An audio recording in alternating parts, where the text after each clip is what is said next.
And we're live. Yeah, good morning, everybody. My name is Mike Sauschuck. I'm the Commissioner of the Department of Public Safety. We're going to give this just a few seconds. The participants are still rolling in hot here on our Zoom webinar, and we'll get going here momentarily.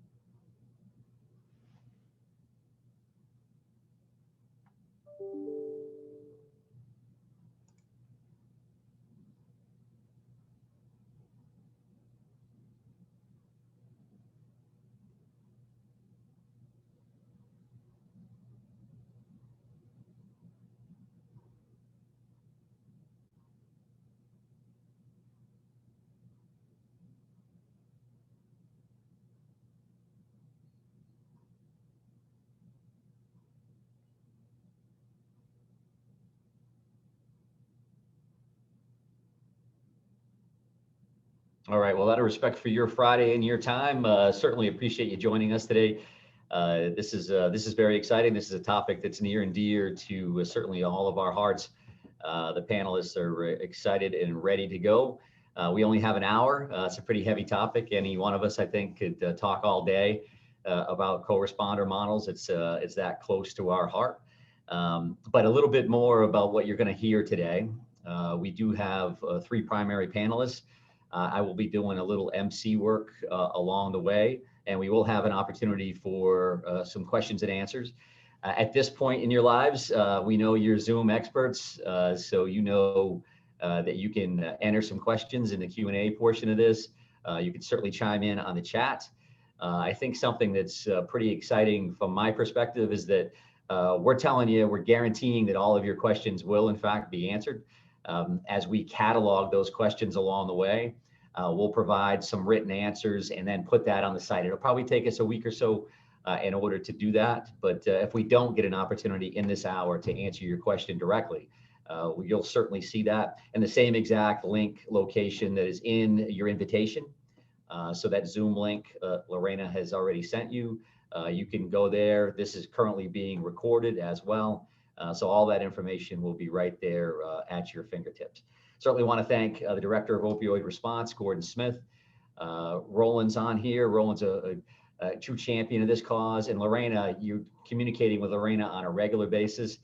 So we wouldn't be here today without their assistance and certainly their leadership on the issue and just the logistics around setting up an event like this are obviously always a heavy lift. Some of the basic stuff here, I just want to let everybody know that's on the call today that none of the panelists have any conflicts here. We don't have any disclosures reference to the topics in play. And also should note that none of the comments here are necessarily representative of the thoughts or beliefs of the administration or certainly Governor Mills. So that's pretty boilerplate language there. I should also say that these opioid seminar sessions are continuing to occur on the first Friday of the month. And next month, I'll certainly be tuning in for Adult Drug Court. By then, Adult Drug Court, the title of that may be changed. That's a project that Gordon's working on pretty heavy. We certainly want to focus on recovery and implement that and make that part of the terminology around the court systems in general. So I would expect you'll see that down the road. So a little bit more about me, I guess, as your MC here today. I spent 21 plus years or so in the Portland Police Department, an amazing organization, something I'm very, very proud of. The last 7 years, I was the chief of the agency, and certainly a family atmosphere and folks that taught me a lot and allowed the agency itself to become nationally recognized for the way the officers deal with folks that are in the midst of a behavioral health crisis. I started my career in Portland in 1997. When I came on was the same exact year, about a month later, after we had our first co-responder join the team. And what is now called the Opportunity Alliance, then would have been Youth Alternatives. Now it's working under Joe Everett. Joe's a great guy. Mike T before that. amazing leadership down there in the community with a lot of other great folks that I had an opportunity to work with. But Opportunity Alliance has really been the backbone of the co-responder model in Portland since its inception. And so coming on as a brand new cop, I had an opportunity to work every day of my career with a co-responder and certainly see and know and have felt the true value that this style program brings into communities. So that started with one full-time position back in the day. And I had the opportunity to be in the first crisis intervention team training in the state of Maine back in the early 2000s. And when I worked my way up the chain of command in Portland, we made decisions around making sure that the vast majority of Portland police officers were CIT certified. There's a national conversation about whether you mandate or not, which I've been involved with for a number of years. I, in fact, did mandate that in the city of Portland. And that position was expanded out to now 3 full-time positions for just the 66,000 people in Portland, to include a behavioral health coordinator. That's Joe Friedman, who is just absolutely amazing, a special individual that does this work day in and day out. And because of the work of that team, we were able to work through a competitive national process to receive that National Learning Site designation through the Bureau of Justice Assistance and the Council of State Governments. And that allowed us to work with agencies, small and large, really from around the world. That was even before we were so heavy in the Zoom, right? There was a lot of conversations, people flying into Portland, us jumping on the phone and talking about the different programs that we had implemented along the way. At the time, the other 5 learning site locations were small police departments like Los Angeles, Houston, right, Salt Lake City, Madison, Wisconsin, University of Florida, and then Portland, Maine was right there in the mix. So we're very, very proud of that work. We're able to talk about that on a regular basis because we screwed up all kinds of stuff along the way, right? I mean, you're able to coach people up, you're able to talk about your experiences because you didn't get it right all the time. And certainly earlier in my career, I know that I made more than my fair share of mistakes. But it doesn't take you long as a first responder to realize how you can truly make a difference with people. And that is through communication skills and diverting people out of the systems that we work within, collaborating with our partners out in the community. And this co-responder model is exactly that on steroids, right? It's just absolutely amazing. It is an international best practice. I can tell you when we kicked off in Portland and started that learning site, as an example, one meeting specifically, we went down to Boston and talked to Boston PD, their commissioner. The city of Portland at that time had 3 of these liaisons. The city of Boston had 1. So we could walk into those atmospheres and go, all right, let's talk about resource allocation. Let's talk about bang for your buck. Let's talk about how you can, in fact, serve your community better. How can you make your folks safer? And it's through programs like the specialized behavioral health responses, and for today's conversation, co-responders. So I could literally talk about this all day, and I have in the past, but that's not what you're here for. I'm certainly excited to hear the panelists, and we will come back in the end of our session and talk about some Q&A stuff. I should also just mention, however, that I'll be putting out a survey to catalog co-responder work at some point today. Through my friend and colleague, Brian McMaster at the AG's office, his listserv, as well as Maine chiefs and Maine sheriffs. And what we're hoping to do is just get an inventory of all these various co-responder models, whether you have a mental health focus or a substance use disorder focus, or hopefully, I know funding and how that works, hopefully a behavioral health focus. Hopefully your funding allows you to do that. We'll be putting out that information not only to just inventory, but to allow us to network, to make that a lot smoother. And I'm very, very excited about that opportunity as well. So for our first speaker, a close personal friend of mine, one of the first meetings I had as a commissioner here at DPS was with Sybil Mazerolle. She's highly engaged in this conversation. And I have a brief bio here just to kind of lead us in. And Sybil's a substance use disorder program manager for OBH, or Office of Behavioral Health. She's been in with that team since about 2017, has overseen implementation efforts, multiple programs to include ODMAP. If you're not familiar with ODMAP, please get familiar. If you need something, give us a shout. Very, very important for us around the state. The Schmitz Institute's prescriber case review process, and most recently, the Options Liaison program, which is why we're here today. Sybil's also doing some work with state Medicaid, the CDC office, and has a bachelor's degree from the University of Maine in Orono, and is currently pursuing an advanced clinical degree as well in her downtime, because there's nothing else going on. But Sybil, thank you very much for joining us. We appreciate it. It's good to see you. Thank you, Commissioner. And I am just going to share my screen. So I'm assuming that everyone can see this. And I am here. I do appreciate your kind words, Commissioner Sauschuck. I would like to say that we have had an opportunity to meet and discuss on both ODMAP multiple times, as well as the Options Liaison program. And a lot of our conversations had started over 2 years ago, I believe, at this point, or almost 2 years ago. I am just going to go through and try to pull up my presentation mode. Just 1 second.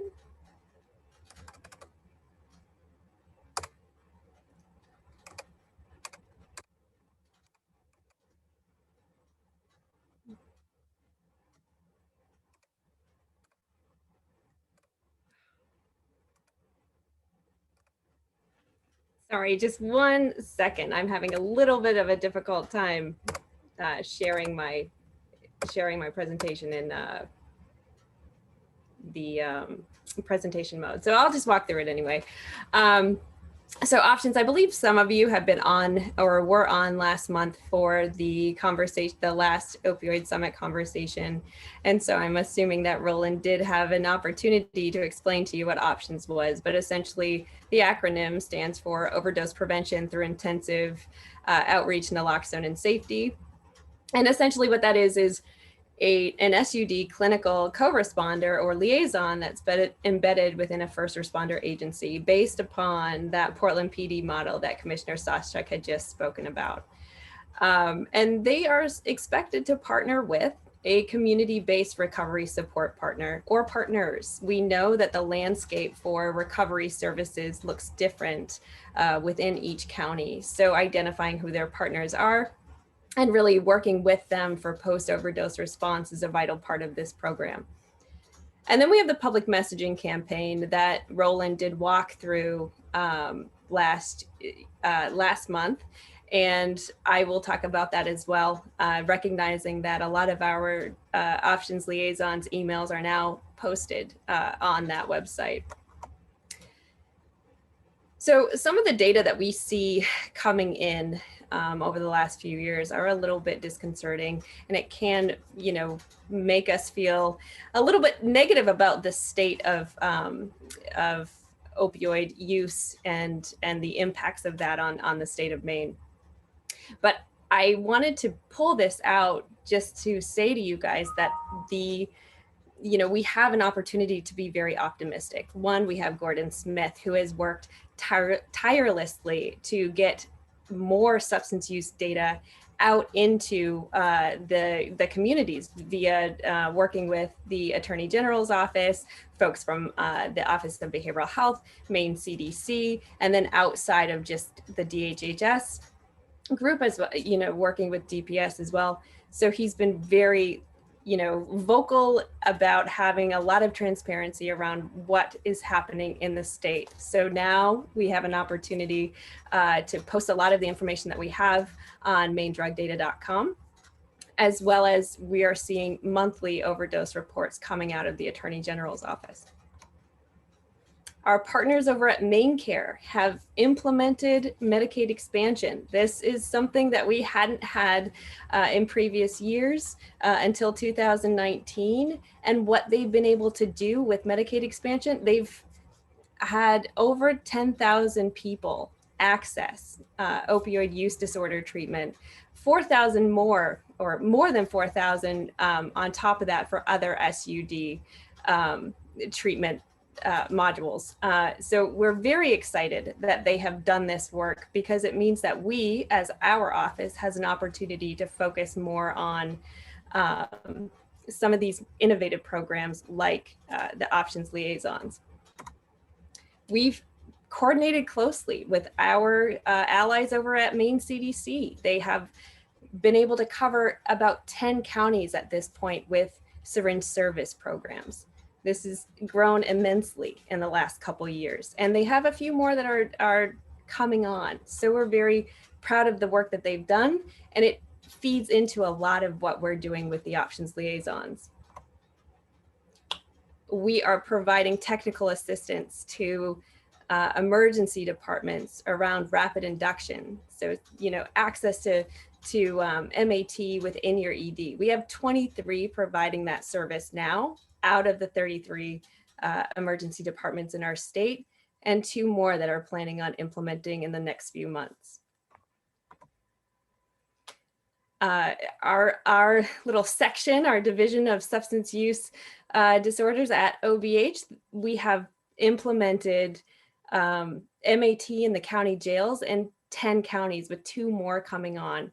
So we're excited about that work. We recognize the, how vulnerable some of the reentry population is to overdose. And we've worked really hard to implement those MAT programs. And then that brings us to, the Options Liaisons. Those are just some of the programs that we have. We implemented ODMAP, which I will talk about in a little bit, but that real-time overdose data, we have 79 police departments participating in that, many of them putting their information in less than 24 hours after an event. Our partners over at DPS, they have funding for some of the law enforcement assisted diversion programs. We have our naloxone distribution network, which is a very key part to this Options Liaison work. Having our tier 1s provide those naloxone leave behind kits to individuals after an overdose occurs or during a post-overdose follow-up. And we partnered very closely with the University of Maine to track what's going on and to help develop and follow what the tier 1s and tier 2s are doing with their naloxone kits. And those are kits that the state has purchased so that we can, better impact overdose reversal rates. So the programmatic elements of this, now we have Options Liaisons that have an absolute opportunity to work on these foundations of programming that I just mentioned. They are embedded within a first responder agency. We have focused on law enforcement because this is modeled very closely after the Portland Police Department model. They can co-respond, so that's a little bit different than a traditional ride-along. They can show up to a scene independent of law enforcement and independent of EMS, and they can stay after that medical emergency has been mitigated. They can also receive proactive referrals, and they can provide connection to that recovery coach or recovery partner. And then they have a required technical assistance participation, which I'll talk a little bit about in a minute. But their their community-based recovery partner is really supposed to be placed in a low barrier access point, like a syringe service program or one of our peer recovery centers. And they can help provide some of the education and connection to local harm reduction services and really focused on increasing those recovery capital gains. Now, the Options Liaisons themselves, they are not just doing co-response in one area. They are able, within each county, to do post-overdose follow-ups. So within 48 to 72 hours, if they weren't available to provide co-response or it was outside of their municipal boundary, they can follow up with individuals, provide them some information, find out if they want, further continued engagement in the community. They can receive ODMAP notifications. They can provide cross-position referrals. So recognize that some individuals might overdose in one county, but actually live in another. So they can provide referrals between themselves, as well as some of the other co-responders that are already in place. There's a Maine Mom Connection. So our Maine Care office did receive a maternal opioid misuse grant, and are developing a whole system of services around pregnant and postpartum women. So they are responsible for providing referrals to the Maine Mom program for this vulnerable population. The naloxone distribution I just mentioned, that is incredibly important, and being able to provide training to individuals on how to utilize that life-saving medication.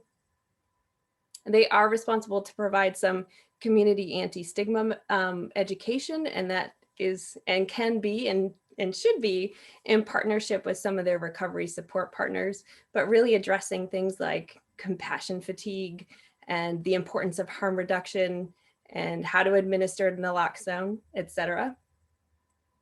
Because we have Medicaid expansion, we would like them to help individuals that don't have insurance to complete a Maine Care application. Of course, that's all based on consent of the individual, but having access to things like non-emergency transportation and continued coverage for their treatment services is extremely important.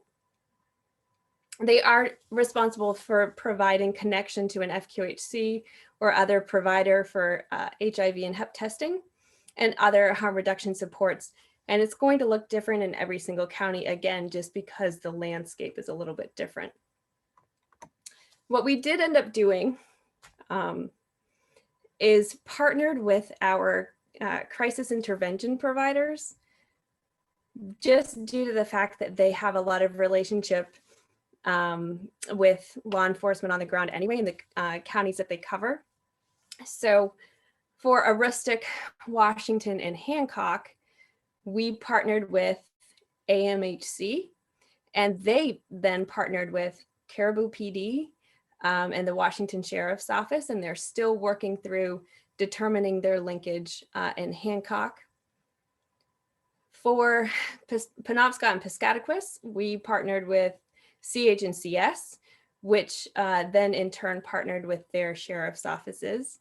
And they do have somebody on the ground currently in the Penobscot County area. Crisis and counseling, we partnered with Augusta PD, and we're very lucky to have the next speaker join us and talk about what that implementation entails. And we also partnered with the Somerset Sheriff's Office. Sweetser is working with Brunswick PD, Farmington PD, the Knox Sheriff's Office, the Lincoln Sheriff's Office, Rumford PD, Bath PD, and Waldo is the Sheriff's Office, and York, and we're very lucky to have our other panelist. We partnered with Kennebunk PD. And then Tri-County Mental Health Services in Androscoggin is working with Lewiston. So at this point, we also have that media campaign, and I know Roland had an opportunity last month to talk about it, but on that website, you can find the options liaisons that are currently hired. If you go to the About tab with the drop-down arrow and click on options, you can find the email addresses to your county's hired options liaison. We have 10 currently. We have a couple more onboarding soon. And as people come on board and get off the ground running, we will have their emails on that website. For our technical assistants, we did not want to just start off a whole workforce without having some support and assistance. So we partnered with Maine Medical Association CQI group, and they are working with the Portland PD Behavioral Health Unit, so Joe Friedman. And then as well, we have Oliver Berdeen, who served in that role for multiple years, informing some of the support that we're providing to our liaisons. What they are able to provide are toolkits that include program policy, procedure, and MOU templates, OD map data entry, explaining that and how to set up your overdose alerts. They have developed care packages that they can leave behind with individuals, filled with information about their area and what treatment, recovery, and harm reduction providers are available to them. They also can develop workflow processes, and they're working to really operationalize these liaisons as they get off the ground. And this is just an example of some of the items that we have developed that they are able to utilize. And then the last thing that I want to talk about really quickly is the OD map tool. One of the reasons why it's so important is that it provides that real-time overdose information. And setting up those overdose alerts immediately once an overdose happens outside of that individual's or that options liaison municipality, they can receive that overdose alert via email. They can go into the national map and see where that overdose occurred.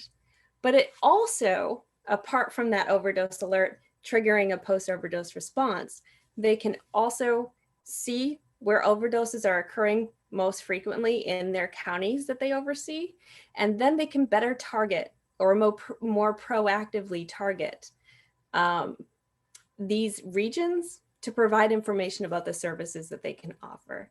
So at this point, I will wrap it up and stop sharing, and I will turn it back to you, Commissioner Sauschuck. Thank you very much, Sybil. Outstanding job as always. For the general group, you can see the chat right there in front of you. The website has been provided for future review for the recordings for today, as well as the Q&A component of this. I truly appreciate Gordon has got a nice healthy chat around the Good Samaritan law that's active with a few different people. That's incredibly important. As well as the April webinar will be held on Friday, April 2nd. I'm glad February is done. That's 11:30 to 12:30, and that will be focused on the state specialty courts, including treatment and recovery courts, which is something that we've already touched on as well. So please keep the questions coming, whether we get those today or in the future. Either way, we will certainly get back to you on that. So our second speaker today, we have Chief Jared Mills from the Augusta Police Department. Thank you very much for joining us, Chief. Appreciate that. Jared's got a undergraduate degree in criminal justice from St. Anselm in Manchester, New Hampshire. He's also got a graduate degree in public policy and management from the University of Southern Maine. Currently an adjunct faculty member at Thomas College and the University of Maine at Augusta. Started his career as a reserve police officer in Winslow in '97 and a full-time officer in the city of Augusta starting in 1998. He's an FBI National Academy grad, appointed as a deputy chief in 2011 and the chief right here in Augusta in 2018. Currently the first vice president of the Maine Chiefs of Police Association, which means in the next session, he will be the president of that organization. Serves on the Augusta Downtown Alliance Board and the Augusta Boys and Girls Club Board of Directors. And he currently represents Maine Chiefs on the Domestic Violence Homicide Review Panel and as a legislative liaison. I could have just said, Jared's part of everything, Maine Chiefs. I mean, the conversations are nonstop. He's an incredible asset for all of us. We're lucky to have him, not only here today, but fully invested in the work that we do. So, Jared, thanks for joining, buddy. Commissioner Sauschuck, thank you so much for the great introduction. I don't know where half that stuff came from, but I appreciate that. Thanks everybody for having me. I'd like to start out with just talking a little bit about Augusta and our background, if you will, some of the issues we've been having. The snapshot over the last 3 years for our municipality, beginning of 2000 to the first of 2021, we had 96 overdoses just in the city of Augusta. The total heroin fentanyl related overdoses were 42, and we've had 11 deaths during that time frame from January of 2020 until close to this time. We do use OD map. We have been using that for about 2 years now, and that's been working really well for us. We've also now used Narcan in our vehicles. We've done that for a couple of years as well. Some of those statistics, our saves, if you will, from our officers. We've had in 2020 6 single dose Narcans administrations used by our officers, 22 multiple doses by them as well. So that's an area we've improved in over the years and being part of. In 2019, kind of going backwards, we had a little bit less, 76 total overdoses, 5 deaths related to heroin and fentanyl. 42 of those were also, 40 of those were related to heroin and fentanyl as well.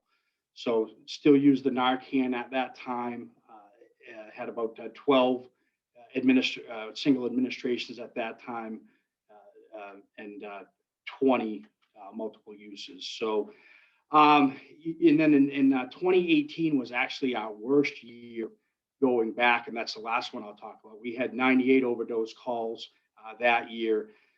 67 were illegal overdoses.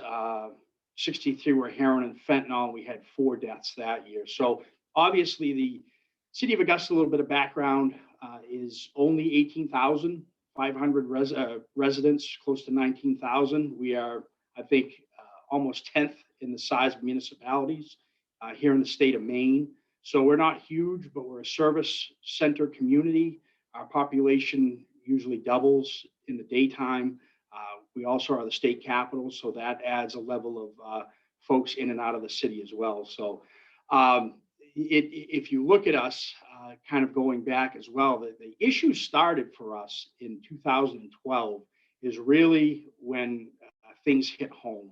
In 2012, we had 9 pharmacy robberies in the city of Augusta, and we led the state in that. Again, like I said, we weren't the biggest, we weren't the busiest, but that was kind of the aha moment with us that we had a serious problem here in our municipality. So during that time, and kind of leading up, we were studying what's the issue. Obviously, with the pharmacy robberies, it was the OxyContin and those types of drugs that folks were seeking. And I know the state had several that year as well and leading up to that. But as things transitioned into heroin and then fentanyl, obviously we were trying to scramble to address that as well from the police department side. Obviously, we were enforcement driven at that time. We didn't really know. We weren't where we are today in our thought process at all. It was all about enforcement.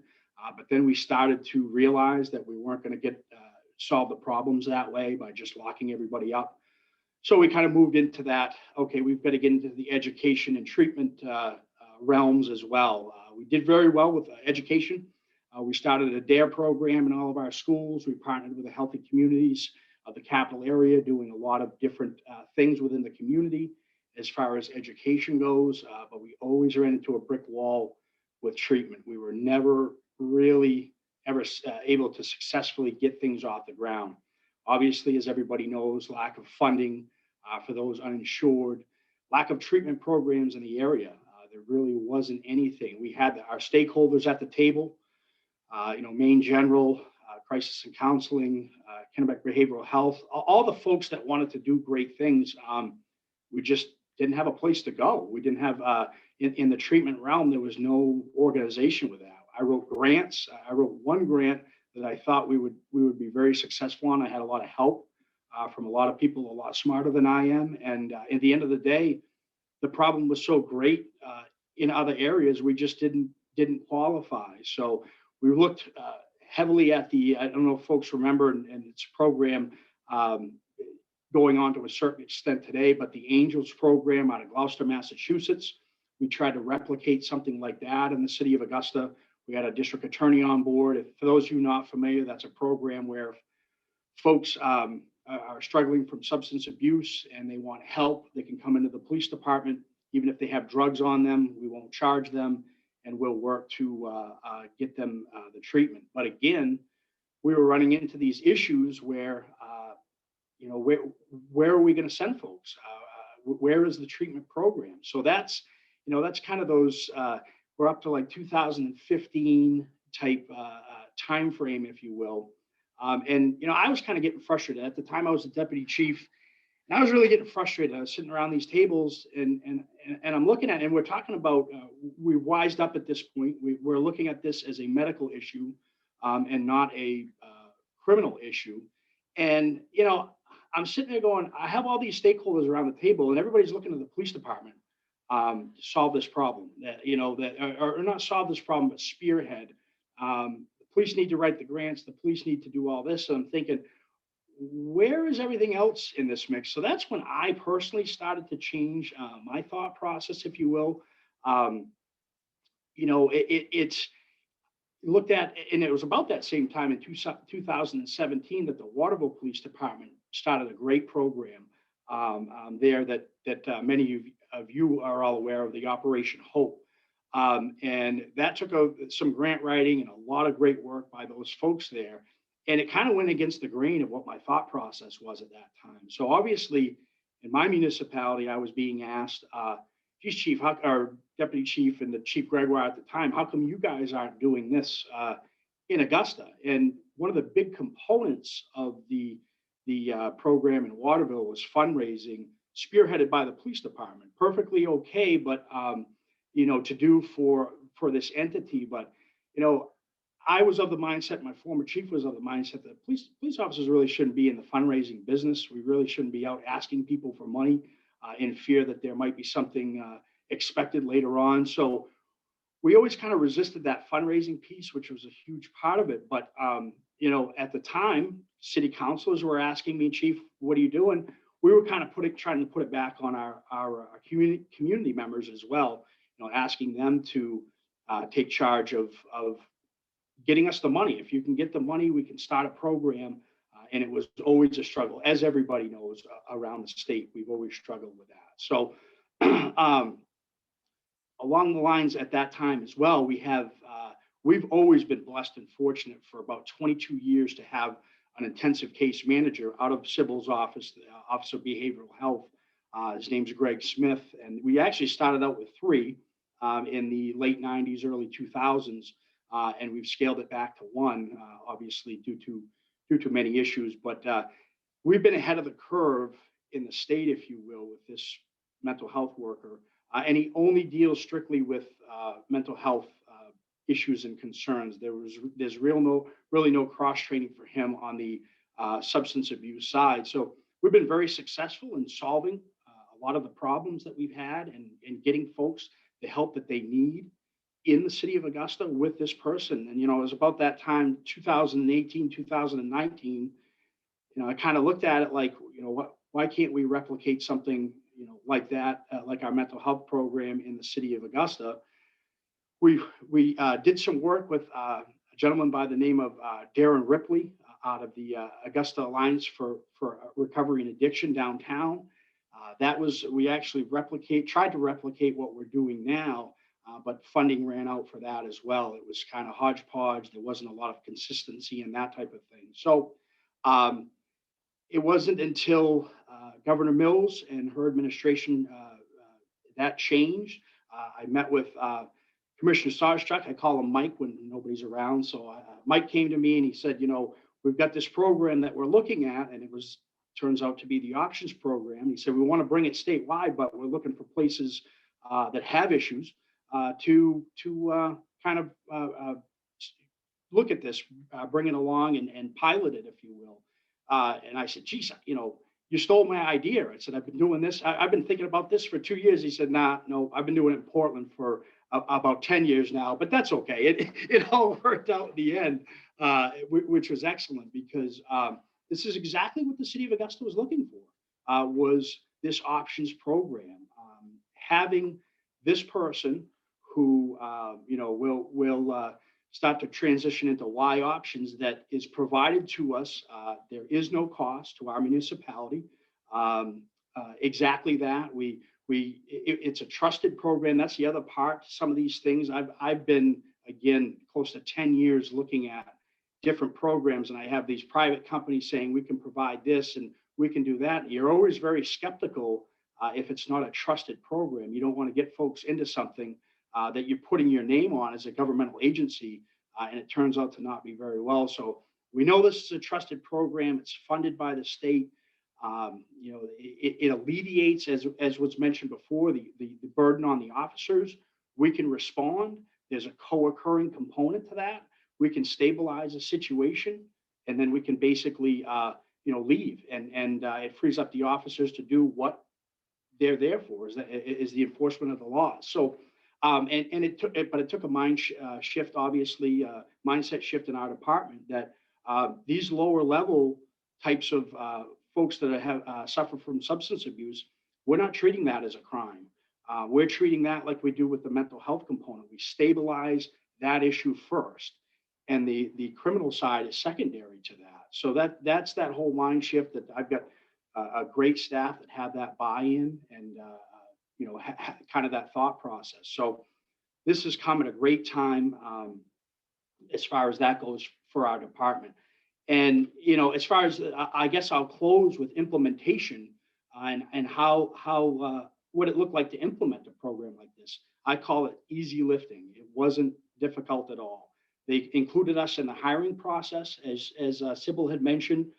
We partner with crisis and counseling in our area. When they look to hire an individual for this program, we were on the oral board, if you will, the interview process. We were part of that every step of the way in selecting this person. They had the complete buy-in of our police department. Once that happened, we developed an MOU that we have back and forth. We have office space for this individual, and her name's Jasmine Daniels. She's fantastic, been with us for several weeks now, has assimilated really, really good in the department. Everybody knows her. She's getting 3 or 4 referrals just from us a day. There weren't any today, but on average, I'd say 3 to 4. So the good part is, as it was mentioned, she's already met with the Hallwell police chief. She's servicing the entire area. We're looking at everybody on this. And the only other thing I'll mention, because I know I'm short on time, but the other part to this is I have my fire department and my EMS completely tied into this as well. We have a gentleman by the name of Jason Mills, who is a lieutenant, and he's all in on this too, because it is a medical situation. And I want, if I had it my way, I've said this all along, this would be out of the fire department and not the police department, just because we want to go all in on the treatment and the medical, looking at this as a medical situation. But because of the dispatching and the calls coming in real time, she's with us, but they're going to be with this and heavily involved with this to come at this from a medical component as well. So I think I'm there, Commissioner Sauschuck. I think I've spoken enough to leave some time for some other folks. So thank you very much, everybody, for having me today. Thanks, appreciate that, Jared. And back to a slide that Sybil had shown during her presentation, and now with Chief Mills. No matter what it is for a new program that you're rolling out, whether it's locally or statewide or nationally, you really do need champions to make these things succeed. So when you see Sybil's slide and it talks about co-responder providers, there's a bunch of heavy hitters in there from around the state that have been doing this work literally for decades and decades. And we need that partnership. That's so imperative to what we do. And then on the law enforcement side, or the partnership side, system-wide, we need folks like Chief Mills that are involved. We need these agencies that are stepping forward. They're going to make those introductions. They're going to open doors for people. They're going to provide the supports that are so important to get these things up and running. And so a lot of great conversation. The chat continues, which is great. There's some organizations in there that I would encourage you to read and take a look at, various websites and email addresses. Reach out to some folks and follow up on that end. Exciting for me is that we can talk about programming, but we have John Cross here, who's actually doing the work, right? Boots on the ground, saving lives, taking care of business, and that's a big deal. So for me, this is maybe the most important part of our conversation. No pressure, John, whatsoever, buddy. It's all good. But so John is an established member of the wellness and athletic community. He spent the last decade coaching and working in the human services field. He's a licensed drug and alcohol counselor, a certified spiritual director, and has a master's degree in education. John also recently started a nonprofit called Kennedy Park Football Club. John, thank you very much for joining us today, and more importantly, thanks for the work, man. We appreciate you getting out there and getting after it. Yeah, I appreciate you guys having me on. I mean, first I want to just kind of acknowledge, like everyone's already said it, there was people doing this way before I got hired. You know, one of the biggest pushes when I got hired is I didn't want to double do services. So in the beginning, I really just went around and talked to individuals that have already been kind of doing this work in York County, and really realizing what they do instead of just helping along maybe the gaps that are missing in there and help them out when they can. But I definitely didn't want to do what was already being done, or try to have to learn something that someone already knows. So there's a lot of people out there that I'd like to, like, you know, hats off to already doing the work. I'm out of the Kennebunk Police Station. A little bit of background of me of where I've been working for the last like 6 or 7 years. Human services field. I've worked from as a BHT with little kids. I worked at Day One, Long Creek, doing job reentry stuff with some guys. Worked at numerous treatment centers from Florida, Massachusetts, New Hampshire, you know, in all levels of care. So I think, you know, in residential, in detoxes, IOPs, PHPs, OPs, you know, and just kind of saying that I really wanted to give a big picture of like how complicated potentially the world of treatment really is. So I've never really done most of the outreach world. Mine has always been, you know, once someone has already gotten to us, whether that be detox or on, is where I've spent most of my work doing it. I'm in recovery myself since May of 2014.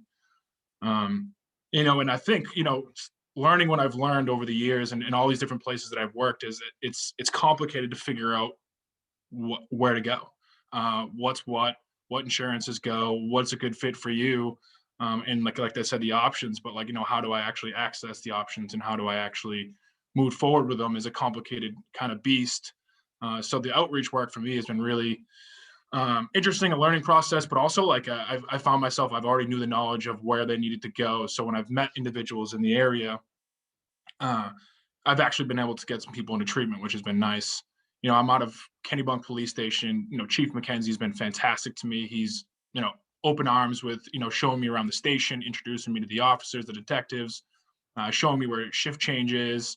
Really kind of, you know, the guys, are, you know, officers are all, you know, getting to know me. It's been nice. There's an intern there who's been there before me, already doing services in regards to human services and reaching out to people. So we teamed up. Her name's Carly. She's an intern out of UNE. She's been fantastic.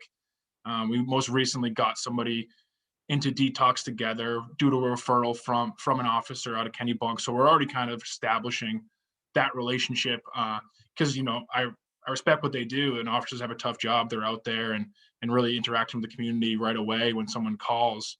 And then they're getting the referral to us. So working hand in hand, you know, they do stuff that we can't do, and maybe we do stuff that they can't do. So it's been a kind of a good match.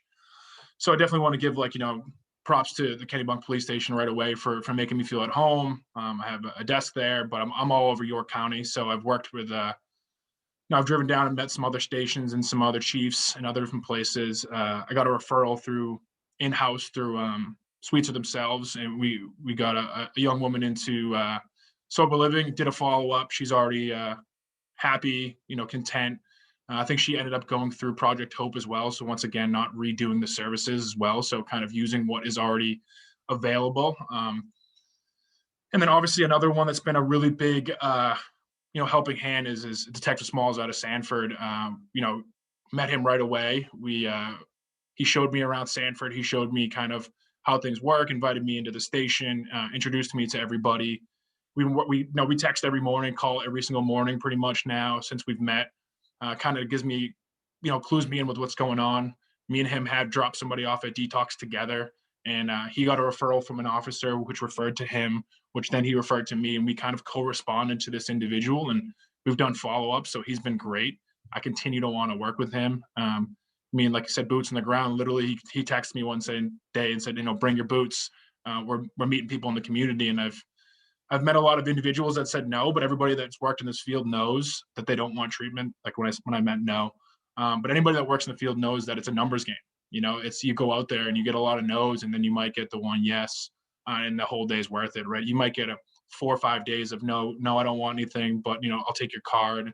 And kind of that's how I've been, you know, working that is, you know, just being a low hanging fruit hoping someone will grab it and bite and go forward and get into recovery, and kind of having a familiar face. So having an access to not have to reestablish relationships from day one is been pretty nice with, any of the detectives that already know people and have good relationships with. They all know their names when they pull up. They didn't run. They didn't seem scared. They knew them as people that were helping them out, and they introduced me, and not with a shaking hand anymore, but through that relationship you get a big leap ahead of trust, and they kind of let you into their lives really quick due to the relationships that maybe some of the officers and detectives have already had with them. So when I'm out there, I think the position is really unique. I think that it's been really like eye-opening to see how many people are not really sure where to go once they maybe have this crisis happen, whether it be an overdose, whether it be had recently relapsed, and that has been like, and I approach them during that moment and how confused they are. And if anybody has experienced someone in crisis, they're not really the most critical thinkers when that happens, due to the fact that their brain is kind of all over the place. And to have kind of a person that knows what they're talking about and how they can maybe get into treatment, as well as someone that can keep you safe if something was to happen, has been a good start to the program. I think with everything, we're going to learn, and we're going to maybe mess up, and we're going to keep navigating, and it will be smoother.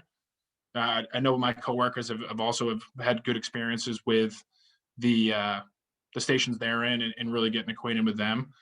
And the education piece, I know we're doing that in naloxone. We're getting ready for that distribution. So that's been we're trying to figure out how we're going to work with our community and do that as well. And I've done some education pieces. I did one at a USM sports psychology class about substance use and people that might be entering the field. So there's ways to get out there, and we're doing good work.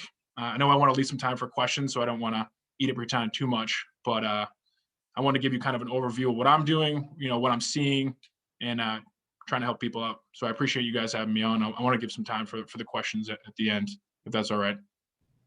Of course, John. Thank you very much. You could greatly appreciate that. Let me just ask you a question. When people see co-response, right, the initial take on that, the definition behind co-response would be, a behavioral health specialist co-responding with traditionally law enforcement to go to a call. But what I am also hearing here is that there's a lot of that outreach work. It's trust and relationships, the boots on the ground kind of things. It sounds like you're more in that realm than you are actively responding to real-time overdoses. Is that accurate? Yes and no, right? So I've had moments where they called and they said, we need to go kind of now. We need to kind of talk to some people. And then in that meantime, you're out there in between those breaks, because once that moment happens, your entire day could be dedicated to getting that person into treatment. That is kind of what I've seen is, we're out, and all of a sudden we get a call, hey, we need help now. And we're in a car, like literally have driven person straight to detox, and we were there the rest of the day. So yeah, that outreach, but it's kind of when that moment happens, I get that call from someone that's referring, we're kind of taking care of business. But also that outreach, I think it happens is eventually if someone that during that outreach that I've met and they recognize my face, when that crisis happens, I'm not a complete stranger to them. I think that's important. When maybe they open their eyes or they come to, or they're seeking help, it's not a stranger walking through the door or walking up to them on the side of the street. It's someone that's given their card maybe 2 or 3 times and has talked to them about their life, and they understand me. I do utilize the fact that I'm in recovery, so I think that helps a little bit, but it's not like the only reason why someone talks to me. They already were talking to detectives way before I got there. So I think that that familiarity is important to that moment when maybe that does happen, that you're not a stranger. Yeah, I think that's great, man. And I think that, that relationships allows for those phone calls to happen. And what we all know is that there's that snapshot in time when somebody's ready. And that's the danger zone if you don't have a place to refer them to, right? Well, the old school approach was, we'll get you a bed in 6 weeks. And that's just not going to work. So there's a lot of great partners, the partners that you're working with, to try to get people placement as much as and as soon as humanly possible. So there's a lot of good stuff in there. And you'll get some of these referrals, John, but there's some folks that are asking, for you to maybe connect with some of their groups and check in and kind of walk through your program with them specifically, which I think would be great if you'd be willing to do some of those. Yeah, of course. I think more I learn about local places that I know some already, but then I've also been introduced to, the one outside of York County Jail. I think it's Lyman's Way. And there's all these different places, and I've met a lot of different places, but understanding their intake process is probably the most important thing for me, and what insurance they take. So anybody that wants to reach out and kind of educate me on their intake process, and who's a good population for them, and what people might want. Like you said, in that moment of like crises, I want to know. I don't want to give them an option that doesn't actually exist for them. For me, I want to underpromise and overdeliver instead of the other way around, because no one wants to say, yeah, you can go somewhere, and then I get them on the phone, do an intake, and realize they actually cannot go there. That's that moment for I want to go to treatment might have just passed if I do that. Yeah, and I think that I know Jessica Pollard, Dr. Pollard at Office of Behavioral Health, and certainly Gordon, they're working on a statewide inventory, right, of where real-time data on where beds are available, so that, again, people in the midst of that crisis can go to a spot and then automatically get that information so they can get people plugged in as soon as they can. So that's good stuff. Of course. So just looking down through, it's 12:27. We are going to try to stop here right on time, again, out of respect for your day. There's some great data collection questions here, and Gordon has answered those, at least touched on those. So that's really important that we start to catalog what we're doing and how we're doing it, so we can continue to look for those best practices. In a time when we always have limited resources, we want to make sure we're using those limited resources properly, and certainly pointing them in the right direction. John, I appreciate you mentioning some of those champions. Chief McKenzie has been a champion all along. Operation Hope under Robbie Moulton there in Scarborough, top-notch organization, having saved hundreds and hundreds of people that were ready. Detective Small, I'm looking forward. There's a meeting coming up with the detective that I'll be meeting with him and Chief McKenzie, actually, to discuss a potential program option that they have. And I'm just buzzing through the chats here. Let me ask you, John, so as a substance use abuse counselor, right? There's a specific question here. Would you get called out for a mental health crisis versus a substance use disorder crisis? How do you deal with that, or do you differentiate between the two? I think there's obviously always co-occurring. I think that's like, a very, very common thing that's going on. I think going in, I think if it is co-occurring, that is probably someone, if it was just mental health, maybe not. That would be more of like a social worker or crisis unit. There is like I said, once again, not double doing services. That might be more of a crisis unit if it is primarily mental health. If it's co-occurring and I go there and it seems like it's also kind of a crisis thing, I'd probably call my team as well to co-respond with me. So kind of assessing the situation, and I'm pretty good on my feet to understand, what makes sense and what doesn't make sense. And, going back to the resources of understanding where I might get somebody if it's extreme co-occurring, that it's not just primarily one or the other. So I think I would assess what makes sense, and maybe use the resources in my phone and say, hey, I need you to come out here as well. But if it was just mental health, I would probably refer them to crisis unit for sure. Yeah, that's an excellent point. I think that there's a lot of those conversations that people are very curious about that. I think a given is that we all understand that there's some funding components, and how, again, data collection and what works for what. I can tell you my experience. We started with mental health liaisons, very laser-like focus. We had 14 overdoses in a 24-hour period. A couple of those were fatalities, much like Chief Mills. That, we started looking at options. We had an option internally, but it was so mental health focused that we were really missing the boat. We weren't properly serving our community. And that's how that evolved into a substance use disorder, and ultimately a behavioral health liaison, and trying to make sure that we had all those bases covered. So John, thank you very much. I really appreciate you being here. Chief Mills, Sybil, thank you for all of your presentations, your input. We had a great turnout today. I think we maxed out close to 300 people. Keep in mind that, again, those questions will be answered. They will be available on the website, the link that is available in the chat. So you will get the answers.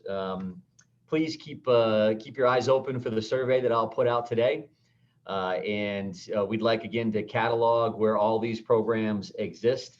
statewide to allow for better coverage and certainly to allow for some natural networking amongst the groups. And keep an eye out for next month's session, which would be April 2nd on treatment and recovery courts. And that'll definitely be a powerful session as well. I think I wanted to mention this earlier, and I'm going to turn it over to Gordon here in just a second. But I think the timing is interesting that just yesterday, the Press Herald had a story on a community engagement specialist based out of the Biddeford Police Department.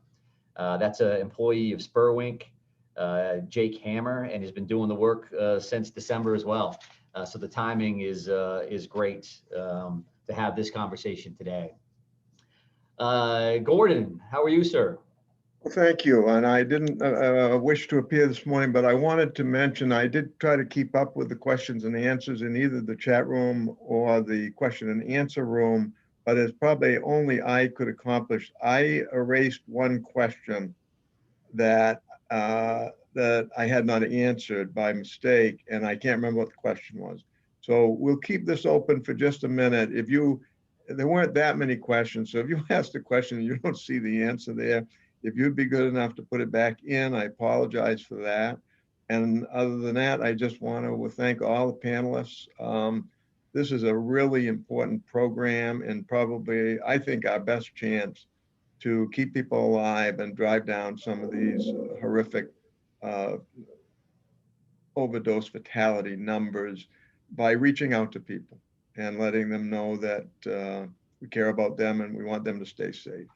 So thanks for everybody. Have a great weekend, and thank you, Commissioner, for doing the heavy lifting on the moderation.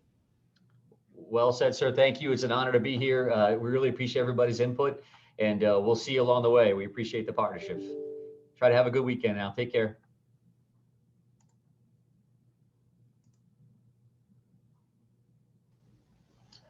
Thank you all. Have a great weekend. Thanks, Roland. Appreciate it. Thanks again, John. Nice to meet you, man. Good job. Yeah, you too. Have a good one. Lorena, thank you. Thank you.